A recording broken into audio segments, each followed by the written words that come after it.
si Neng yang lu kenal. Iya.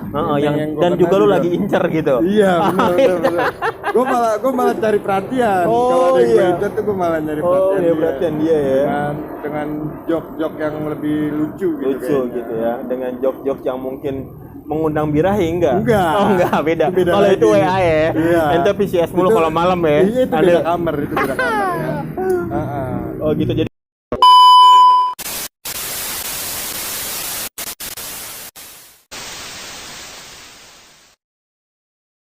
Oke, selamat malam. Jumpa lagi dengan gua Yantama di program STD yang sempet agak berhenti nih gara-gara kesibukan kita masing-masing ya kan.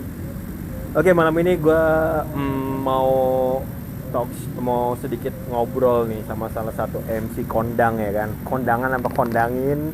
Jadi doi biasa megang MC buat wedding, buat acara musik, buat sunat atau buat MC lainnya ya kan. Ya langsung aja nih dengan siapa?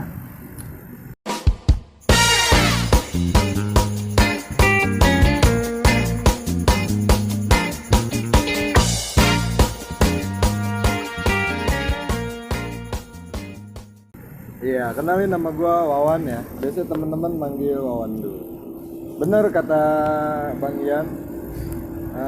Ya awal mula gue nge-MC sih dari anak band sih. Pasti kalian tahu lah. Dari anak band di 2008 sih. 2008. Ketika gue manggung, gue vokalis. Banyak yang bilang, udah lu daripada jadi vokalis, mendingan nge-MC. Nah dari situ gue udah emang terinspirasi. Banyak ngomong ya orangnya. Iya, terinspirasi dari situ lah. Boleh juga nih, gue bilang kan. Ya pada dasarnya sih daripada gue ngeband honornya dibagi-bagi, mendingan buat gue sendiri, bener kan? Iya. Lanjutnya, apalagi Bang Ian? Jadi lu mulai dari 2008. 2008. Udah mulai nge-MC tuh. Udah mulai nge-MC. 2008. Terus saat itu lu masih ngeband juga. Masih ngeband. Tapi kalau sekarang band gimana? Masih jalan? Kalau band untuk saat ini mungkin ya personil gue jadi tukang dagang kayaknya. Yang dagang.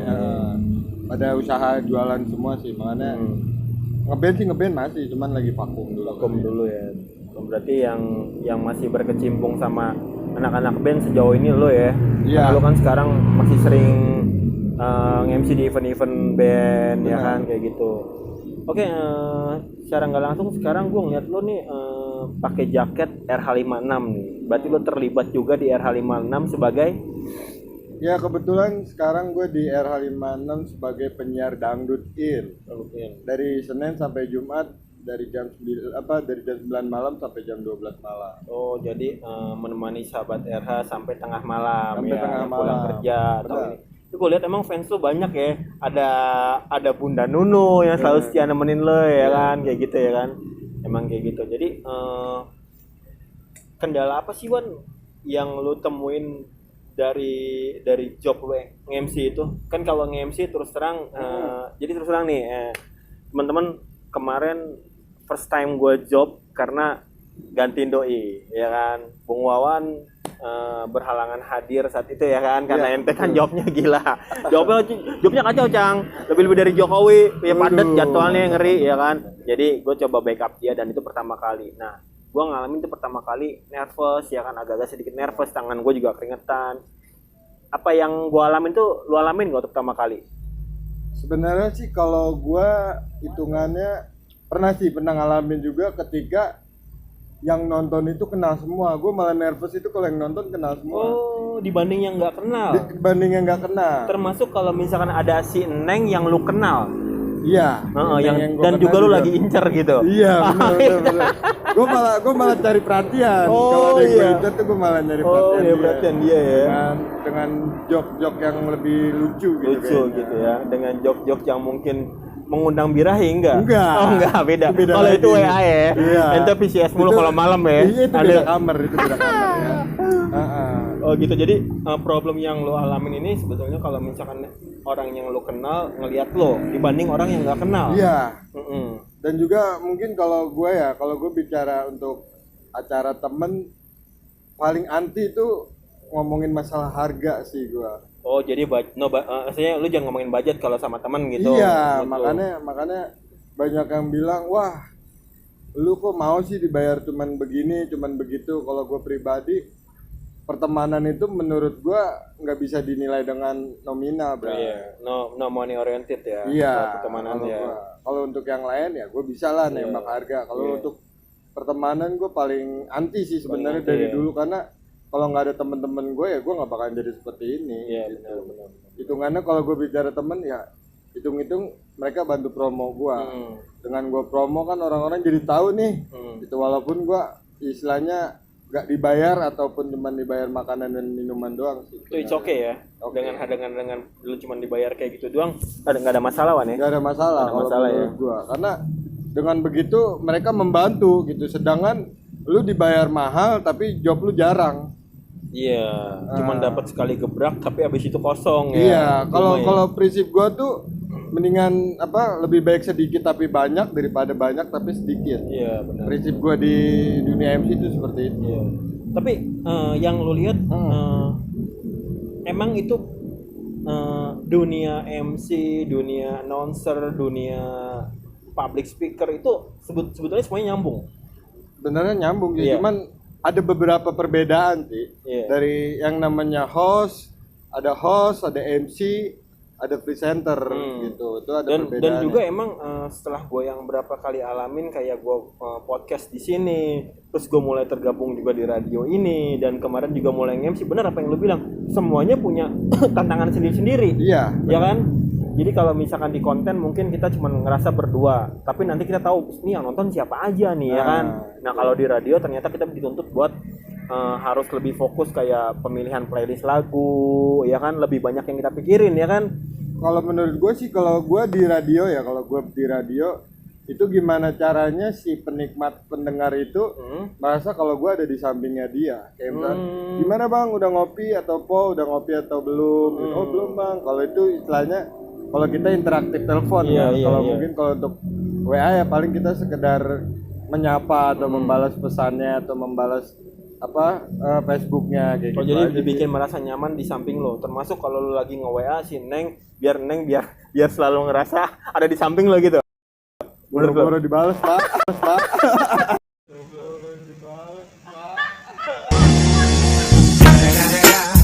It's the motherfucking Eagle Double G. Sedih amat Iya. ya kan. Tapi kayaknya mau dibales tuh OTW ya kan. Ya pokoknya intinya sih gue buat temen-temen aja ya, buat temen-temen nih yang seprofesi sama gue. Ya itulah kalau bisa lu pakai prinsip yang gue tadi omongin, biar sedikit tapi banyak daripada lu banyak tapi sedikit gitu. Iya. Pasti lu paham deh. Iya. Kalau menurut lu sendiri nih prinsip gue itu seperti apa gambarannya coba? Iya benar-benar. Maksudnya terkadang ya nggak bisa dipungkiri itu kan biar bisnis kayak gitu kan udah dipakai sama sistem Cina, ngerti lo? Cina itu selalu ngambil untungnya nggak apa-apa sedikit, tapi penjualannya lebih banyak, ya kan? Walaupun untungnya berapa ini nggak apa-apa gitu. Oh jadi pentingnya seorang sebetulnya kalau misalkan kita semua emang sebetulnya ya berkesinambungan ya. Setiap house announcer dituntut untuk bisa menjadi MC. Iya. Kayak gitu kan? Iya. Ya kan? Betul. Karena emang dasarnya yang kita punya nih mulut ya kan ya, buat ngobrol segala. Nah, yang gue tanyain sekarang, apa setiap lo nge-MC di setiap event, entah itu event wedding, entah itu event ulang tahun, entah itu event acara musik, itu lo udah selalu nyiapin skrip nggak kalau buat nanti pas lo lagi perform di atas panggung gitu? Kalau gue sih lebih ke menggambarkan suasana aja sih. Jadi lu langsung lihat di lapangannya kayak gimana? Kalau gue tipikal orangnya, kenapa gue selalu datang sejam sebelum acara? Itu gue pasti punya ritual muterin stage acara.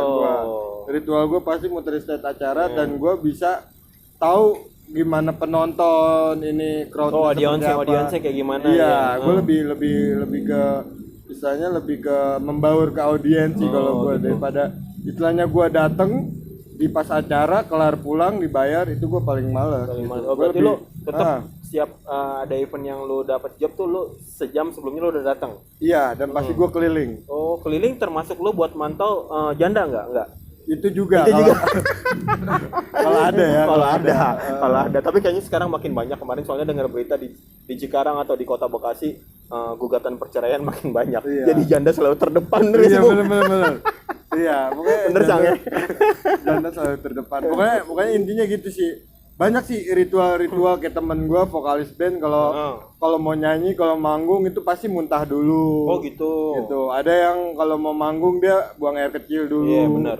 Ada yang mau manggung buang air besar dulu. Jadi kita lebih ke menghilangkan grogi sih, beda-beda cara kan. Sama gue pun sama. Kalau gue pun apa namanya ya sebagai ya gue ngeband juga kadang-kadang ritual gue mungkin ke kamar mandi dan gue ngambil wudhu gitu supaya mungkin gue bisa lebih tenang. Bener gak? Semoga kan kalau dia sebelum manggung dia pasti ngopi dulu. Iya, kopi hitam terus ya. Dia Iya, emang nggak bisa makanya- lepas dari kopi hitam. Iya. Kayak gitu. juga ada senior saya nih Ayah Hopi Ayah juga Hopi, kalau mau manggung dia pasti ngopi hitam dulu. Yang ritualnya. sama ya? Yang pertama. Sasetan apa yang ini yang langsung dari biji biasanya? Sebenarnya dia sih digadoin sih. Mentah digadoin. Lu udah kayak luwak lu orang apa luwak? Iya. Oke, kalau misalkan ada nggak Wan? Kan MC ini di Bekasi ini kan banyak ya kan. Jadi kota kita aja ya, kota kita kabupaten sama di RH kita di RH 56 ini juga ada beberapa banyak MC gitu. Dan menurut lu itu menjadikan sebuah apa sih namanya? Persaingan nggak sih di dalam dunia per-MC-an? Gua kan karena emang masih buta ya dunia per-MC-an ya, karena lu kan lebih senior nih. Kalau gue sih bukan jadi soal persaingan sih. Karena apa ya? Kualitas yang menilai sih. Ya kualitas yang menilai. Percuma- Balik lagi audiens yang menilai bagaimana Iya. bagusnya seorang MC. Benar. Iya. Percuma kita istilahnya banyak sih penyiar-penyiar jadi MC, cuman kalau orang sukanya sama si A atau si B ya monggo gitu, silakan. Jadi kalau gue sih kita lebih bicara ke kualitas dan kreatif aja sih. Gue nggak merasa gue saingan, rezeki udah ada yang ngatur. Benar. Iya kan. Rezeki emang nggak kemana ya. Iya. Ini ya. Berarti kalau misalkan job ini kemarin terpengaruh nggak saat pandemi? Wah, bukan terpengaruh lagi, batal semua pak. Batal semua ya. Iya.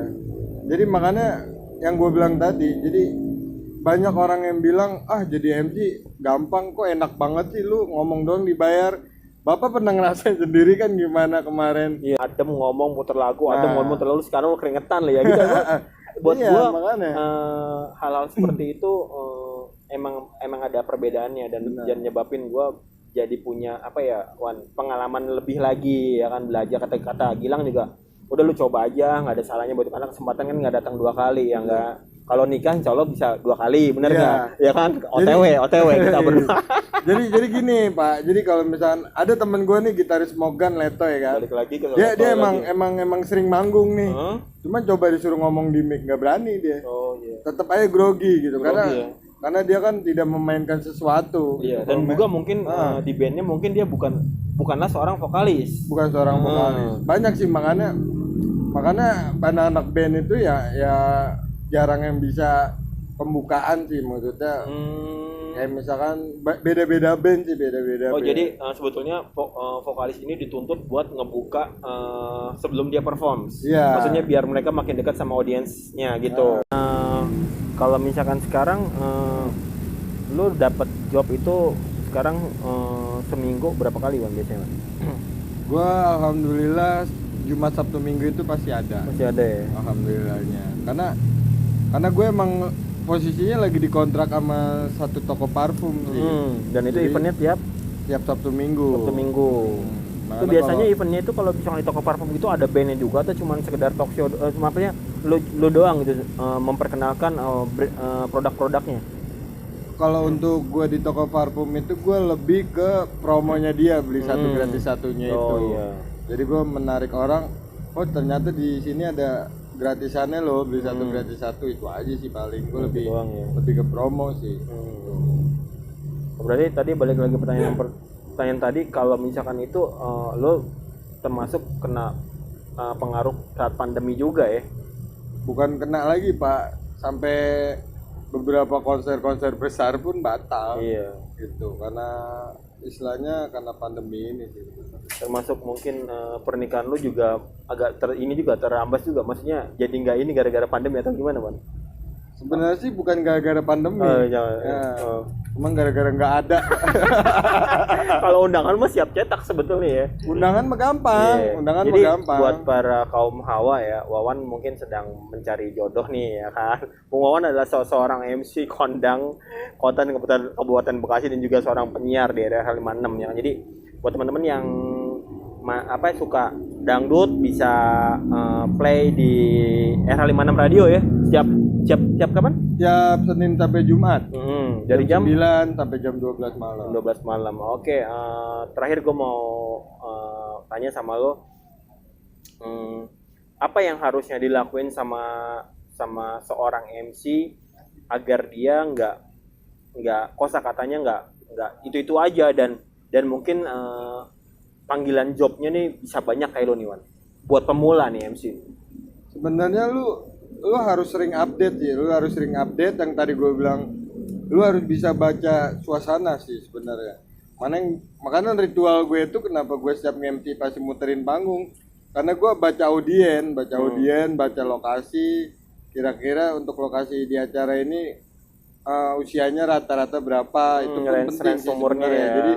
Jadi kita bisa ngebahas hal-hal yang lebih update. Kalau misalnya kalau audiensnya lebih ke orang tua, ya paling gue ngebahas tentang masa lalu kayak gitu kan. Istilahnya kayak nih buat bapak-bapak nih ada yang inget gak nih gitu kan. Atau gue lebih ke game atau ke giveaway kayak gitu aja sih paling. Tapi berarti kalau misalkan gue lihat lo emang tipikalnya berarti terkadang ada MC yang maunya datangnya pas di menit-menit mau ini ya kan, kadang-kadang kayak gitu ya. Sebetulnya itu salah ya, Wan ya? Sebenarnya sih salah karena walaupun mereka udah bikinin rundown, untuk yang mengatur acara kan si MC gitu. Jadi kita harus tahu si audiensnya gimana gitu kan. Ya terkadang malahan kadang-kadang rundown udah jadi, terkadang ada band yang nggak datang dan ada juga yang mintanya ini udah datang cuman si gitarisnya belum datang. Kadang-kadang kan jadinya rundownnya kan jadi berantakan lagi. Bener gak sih, Wan? Kayak gitu kan sering ditemuin kan. Makanya fungsinya gue datang lebih awal itu jadi gue bisa tahu nih gitu, problem-problem yang bakal terjadi gitu ya. Karena banyak sih band-band yang nggak gue backlist sih, bukan bahasanya bukan di backlist sih sebenarnya ya.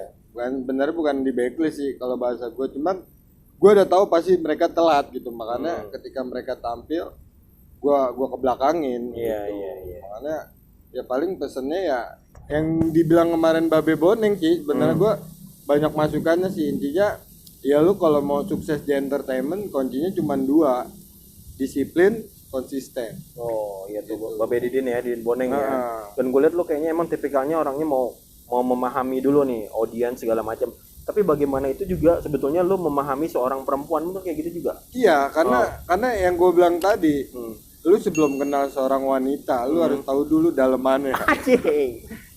Ukuran size-nya gitu-gitu. Bukan. Dalaman hatinya, kepribadiannya, keluarganya gitu. Jangan sampai lu ketika lu kenal dengan perempuan tapi lu nggak tahu sosok dia seperti apa, sama aja lu beli kucing dalam karung.